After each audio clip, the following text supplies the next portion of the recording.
Si Junjun noong bago ideklara ang batas militar. Kwento ni Augie Rivera. Guhit ni Brian Ballesteros. Lagot ka ngayon sa akin, bulong ni Junjun sa sarili habang maingat nitong inasinta ang yuping lata ng Liberty kondensada sa makisig pa rin nakatayo sa gitna ng mainit na kalsada.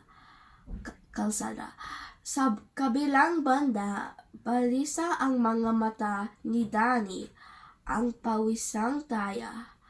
Halos walang naman katinag-tinag ang iba pang mga bata. Alam nilang lahat ng tsinelas ay naipukol na sa latang pinupuntirya at ang nag-iisang pamato na lang ni Junjun ang tanging nila pag-asa para ito mapatumba. Junjun! Ang tsinelas ko! Biglang dumagudong ang boses ni Jaime, ang binatilyong kuya ni Junjun. Ba't ba ginamit mo na namang pamaton yung tsinelas ko? Ang kulit mo talaga Naghagigan ang mga bata. Maliksing nakailag ni Junjun sa paparating na kutos ng kuya niya. Kuya, wag mo niyang magalit. may agimat kasi tung tsinelas mo sa tumbang preso. Paglalambing ni Junjun. Anong agimat? Tingin mo kuya, kahit upod na tong tsinelas mo, malaki naman kaya madaling makapagpatumba ng lata. Patuloy pa si Junjun. Basta, wag mo nang pakikialaman ang tsinelas ko. Nahuhulay tuloy ako sa mga lakad ko. Akin na ngayon. Tila na yuping lata ang nguso ni Junjun habang sinusundan ng tingin ang papalayo niyang kuya. Lakad lagi na lang may mga lakad ang Kuya Jaime niya.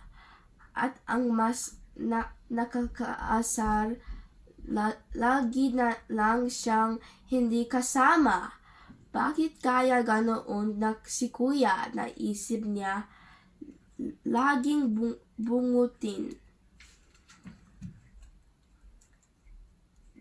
Dati-rati, kahit saang lakad, lagi silang magkasama ng kuya niya sa paglaro ng shato, paglalakwat sa perya, panood ng TV mula sa bintana ni na Aling Gloriang subasta.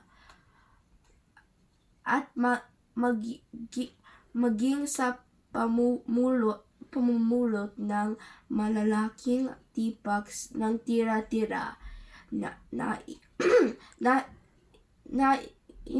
natapon ng isang pabrika ng candy sa Bakating Loto, 5 oteng hubad.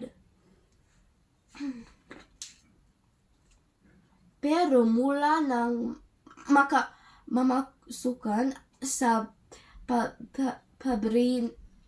pabrika ng sapatos ang kuya niya, lagi na lang itong may sariling lakad.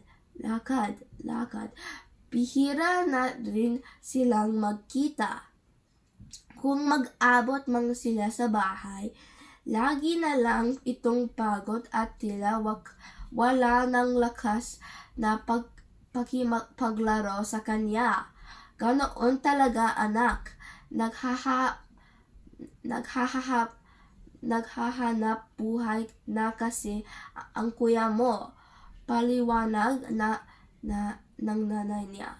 At saka nagbibinata na siya. Kaya't marami na siyang pinagkakaabalahan. Naisip si Junjun, ano kayang pinagkakaabalahan ni Kuya Jaime? Saan kaya yung mga lakad niya? Bakit ayaw niya kung akong isama? Maya-maya nabuo ang isang pasya sa paglarong isip ni Junjun. Bukas din susundan ko si Kuya. Kinabukasan, madaling araw pa lang ay bumili na si Junjun ng pandesal. Ipanagtimpla rin niya ng kape ang kaniyang kuya. Kuya, ito nga pala ang tsinelas mo. Malaanghel na ngiti ni Junjun. Agad na sinalat ni Jaime ang leeg na ito ng kapatid. O wala ka namang lagnat. Ba't parang ang bait-bait mo ngayon? Biro niya. Mabilis na tinununga ni Jaime ang kape. Nay, mauna na po ako. Paalam nito habang subo-subo ang isang maliit na pandesal. O Junjun, wag ka masyadong makulit ha, sabay kusot sa maikling buhok ng kapatid.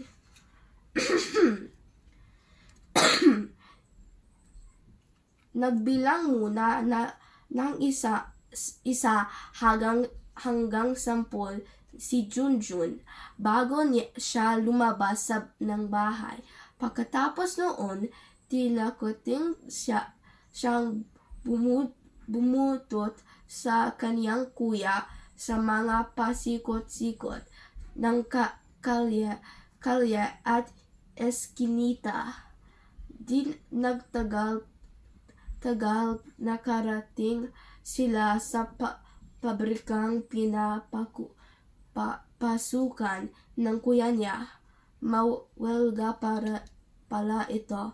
Nagtipon sa labas ang mga manggagawa.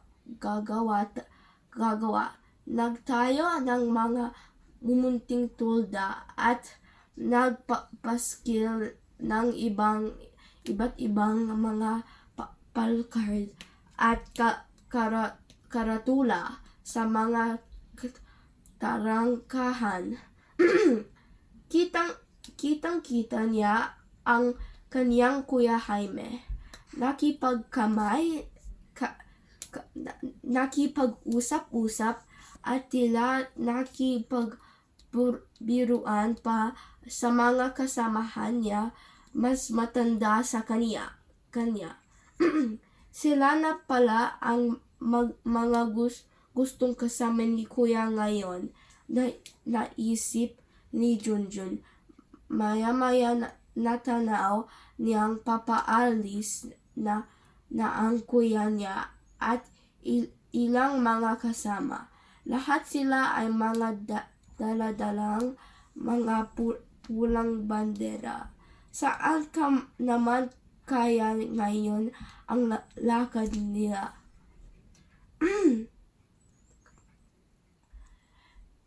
Naglakad sila ng naglakad sa matinding sikat ng araw hanggang makarating sila sa Mindiola. kuyan parang mga rally. Nanlaki ang mga mata ni Junjun nang makitang punong-puno ng mga tao ang kalsada. Naglipa na din ang mga iba't ibang mga bandera at telang mga nakasulat na mga pulang letra. Ibagsak! Marcos Diktador, US Imperialismo, salot ng mundo. May mga nagsisigawan din ng makibaka, huwag matakot, habang nakitikom ang mga kamwa at tila sumusuntok paitaas sa labis na pagkamangha sa mga pangyayari. Nawala tuloy sa paningin ni Junjun ang kuya niya.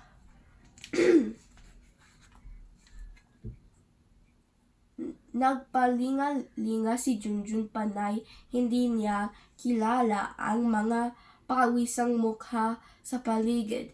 Kuya! Kuya Jaime! Ang pag-ulit-ulit niyang sigaw. Ngunit nalunod lang ang boses niya sa nakabibinging sigawan at kantahan ng mga tao. Nagpumilit siyang sumikiksik upang hanapin ang kuya niya, ngunit ang mga natanaw niyang barikada ng mga mamang may nakikintab sa bulugan mga sombrero. Walang ano-ano'y mga narinig siyang mga putukan, nabulalabog ang mga tao, nagtakbuhan sa iba't ibang direksyon. Naitulak si Junjun sa mga bangketa. May puting usok din na kumalat sa buong paligid, tila maanghang pa ng ang usok. Mahapdi sa mga mata at nakaubo. Sa magkahalong takot at pagkalito, kumapang si Junjun na nagtago sa ilalim ng isang pulang telang nakalumok sa kalsada. Dinig na dinig pa rin niya ang mga sigawan at putukan. Bilang ring nag-amoy gasolina ang hangin, maya-maya may naramdaman siyang lagas ng tubig sa likod niya. Pero alam niyang hindi ulan yun, dahil ang narinig niya ang tunog ng hose ng bombero tulad noong minsang nakasunog sa looban. Di nagtagal, unting tamahimik ang buong paligid. Pagbilang ko ng 10 at saka ako lalabas dito. 1, 2, 3, 4, 5, 6, 7, 8, 9, 10. Nagulatang si Junjun sa eksenang tumambad sa kanya. Wala nang katao-tao sa bansang kalsada. Ang naiyon na lang ang mga bato, basang na bote, mga palakard, mga tela, at mga tsinelas. Sandamukal ang mga tsinelas para pang may libong-libong tao naglaro doon ng tumbang preso. Napansin niyang wawala ang kaniyang kanang tsinelas, kaya't sinubukan niya itong hanapin sa mga nakabulagtang tsinelas sa kalsada. Ngunit hindi niya inaasahan ang kaniyang nakita, ang paborito niyang pamato, at hindi siya maaaraing magkamali, ang kaliwag tsinelas ng kuya niya. Nang gabing iyon, matiyagang naghintay si Junjun sa Kuya Jaime niyan, ngunit hindi ito umuwi. Halos dasalan ng nanay niya ang lumang transistor habang hinihintay ang balita tungkol sa raling nanganap. Kinaumagahan, dumating sa bahay nila ang mga kasamahan ng kuya niya sa pabrika. Ayon sa kanila, isa raw si Jaime ang mga bigla nalang nawala matapos bulabugin sa Metrocoms ang rally sa Mendiola.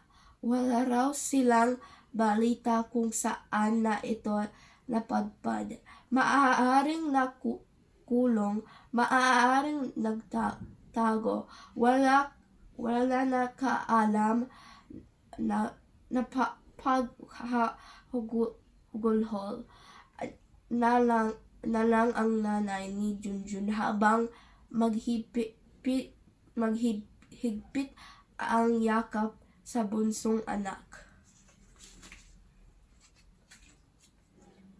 Nagpasya ang nanay ni Junjun sa bisitahan nila ang iba't ibang mga kampo sa militar.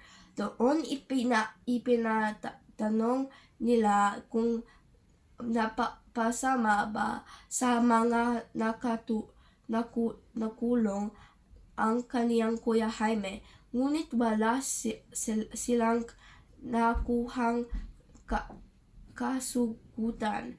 Lumipas pa ang ilang araw, linggo at buwan, ngunit hindi pa rin umuwi ang kuya ni Junjun. Nay, kung nakita ko sana si kuya, na isama ko siyang nagtago sa ilalim ng bandera. Panlulumo ni Junjun. Huwag mong sisihin ang sarili mo, anak. Butong hininga ng nanay niya. Huwag tayong mawawalang ng pag-asa. Uuri rin ang kuya mo. Sa paglipas ng mga araw, bihira nang makipaglaro si Junjun ng tumbang preso. Nagbebenta na kasi siya ng diyaryo sa umaga at nilangan saging nasaba sa hapon. Noong mga panahon iyon, nakasunod-sunod pa ang malalaking rally sa kilos protesta sa iba't ibang bahagi ng lungsod. Kahit tutol ang kaniyang nanay, lihim pa rin dumadalaw ang mga ito si Junjun na suot-suot ang kaliwang tsinelas ng kuya niya. The end. Okay. Salamat, Netanya Judea, sa pagbabasa ng kwento patungkol kay Junjun at ng kanyang pamilya. Ngayon, may katanungan ako.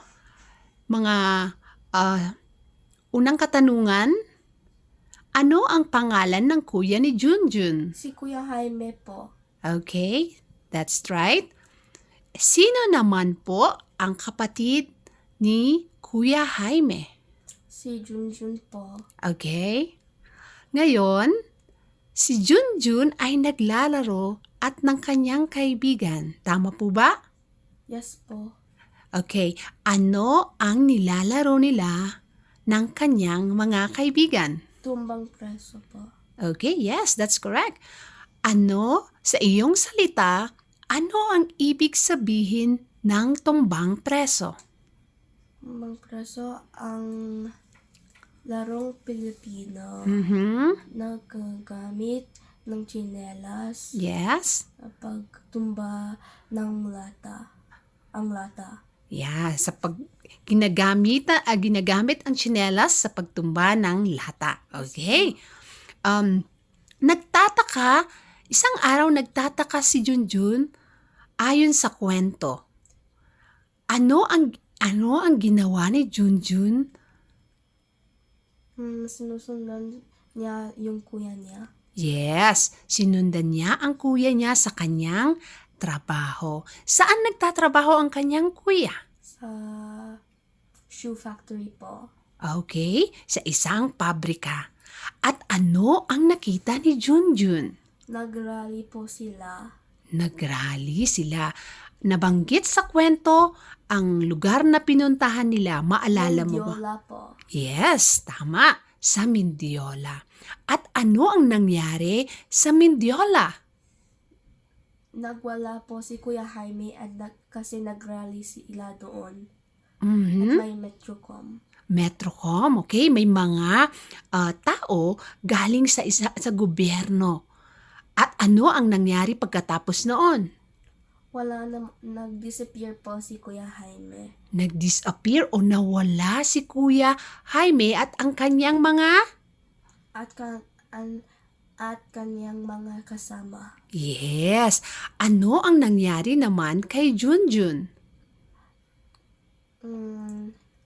Nag-hide naman siya. Nag-hide or nagtago? Tama po ba? Yes po. Saan po siya nagtago? Sa isang banner po. Sa isang banner or bandila. Ngayon, ano ang nangyari pagkatapos nun? May maraming tsinelas Mhm. at banner Yes. at walang tao doon sa street.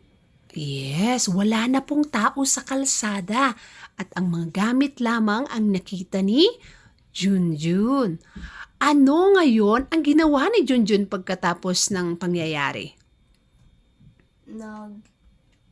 Nag-sell siya ng boiled bananas at newspapers kasi wala na yung kuya niya. Okay, nag-sell or nagtinda? Po. Nagtinda ng nilagang saba at ano po yung isa? Is that an egg?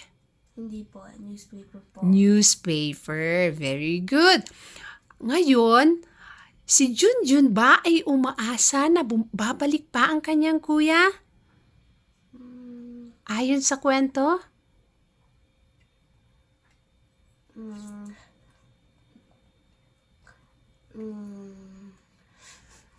Sabi gusto si Junjun nag-return yung kuya niya at nag-join si Junjun yung rally. Okay. So gusto ni Junjun na bumalik ang kanyang kuya dahil hanggang ngayon, ayon sa kwento, hindi pa rin natagpuan ang kanyang kuya. Yes po. Yeah, at siya ay pasulpot-sulpot o tumatakas na sumisilip sa patuloy na rally. Tama po ba? Po. Yes. Okay, salamat sa iyong pagbabasa ni Tanya Judea. Walang unaman po.